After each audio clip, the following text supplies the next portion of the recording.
আসসালামু আলাইকুম রহমতুল্লাহ। কেমন আছেন সবাই? আশা করি আল্লাহর রহমতে সবাই ভালো আছেন, সুস্থ আছেন এবং নিরাপদে আছেন। তো সবাইকে আরও একটি ভিডিওতে স্বাগত জানাচ্ছি।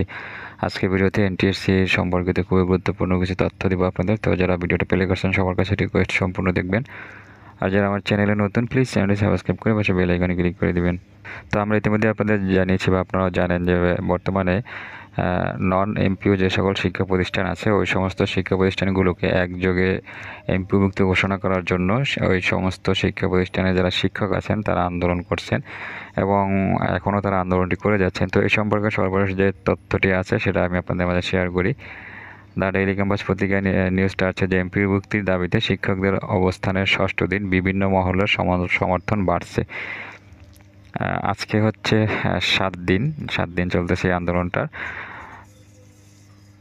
তো একাধারে তারা আন্দোলন করেই যাচ্ছেন। তো এখানে নিউজটার বিস্তারিতভাবে যেটা বলা হয়েছে সেটা হচ্ছে সকল নন এমপিও শিক্ষা প্রতিষ্ঠান এমপিওভুক্তির দাবি নিয়ে ষষ্ঠ দিনে শিক্ষকদের অবস্থান কর্মসূচিতে জোরদার হচ্ছে বিভিন্ন মহলের সমর্থন। শুক্রবার সকাল থেকে সন্ধ্যা পর্যন্ত নন এমপিও সংগঠনের মোর্চা সম্মিলিত নন এমপিও ঐক্য পরিষদ জাতীয় প্রেস ক্লাবের সামনে অবস্থান কর্মসূচি পালন করেন। এ সময় তাদের দাবিগুলো তুলে ধরেন।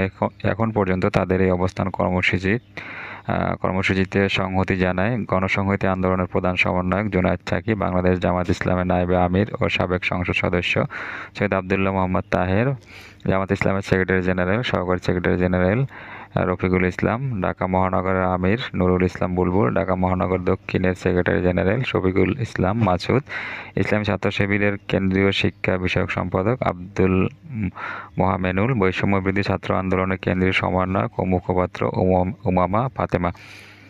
বাংলাদেশ জামাত ইসলামের পক্ষ থেকে বৈষম্যের শিকার নন এমপিও শিক্ষকদের দাবির প্রতি পূর্ণ সমর্থন ব্যক্ত করে সকল নন এমপিও শিক্ষা প্রতিষ্ঠান একাডেমিক স্বীকৃতির আলোকে এমপিওভুক্ত করতে সরকারের প্রতি আহ্বান জানান।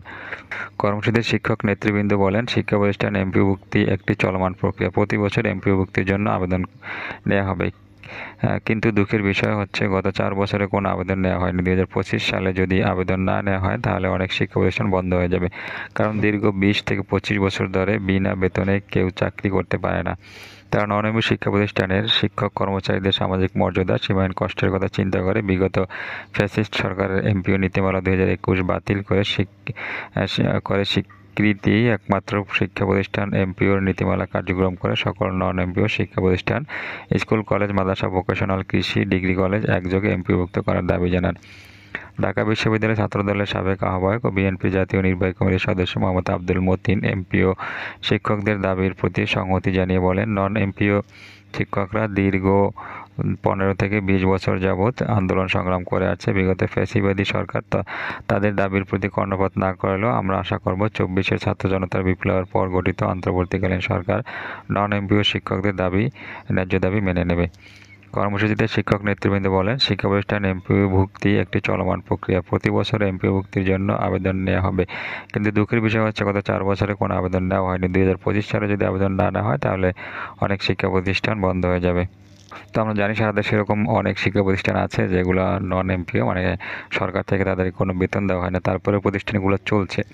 তো বিগত 4-5 বছর যাবৎ যে আবেদন নেওয়াটা বন্ধ হয়ে গেছে, মানে এমপিওভুক্ত শিক্ষা প্রতিষ্ঠানগুলোকে এমপিও করার যে আবেদন সেটা নেওয়া বন্ধ করে দিয়েছিল আওয়ামী লীগ সরকার। তো সেটা আবার নতুন করে চালু হোক এই আশাটাই করব যে যতগুলো প্রতিষ্ঠান হোক, যে সমস্ত প্রতিষ্ঠান ভালো আছে ওই সমস্ত প্রতিষ্ঠান আবেদনের প্রেক্ষিতে ওই সমস্ত প্রতিষ্ঠানকে এমপিওভুক্ত করা হবে, এই দাবি জানিয়ে আজকের মতো ভিডিওটা শেষ করছি।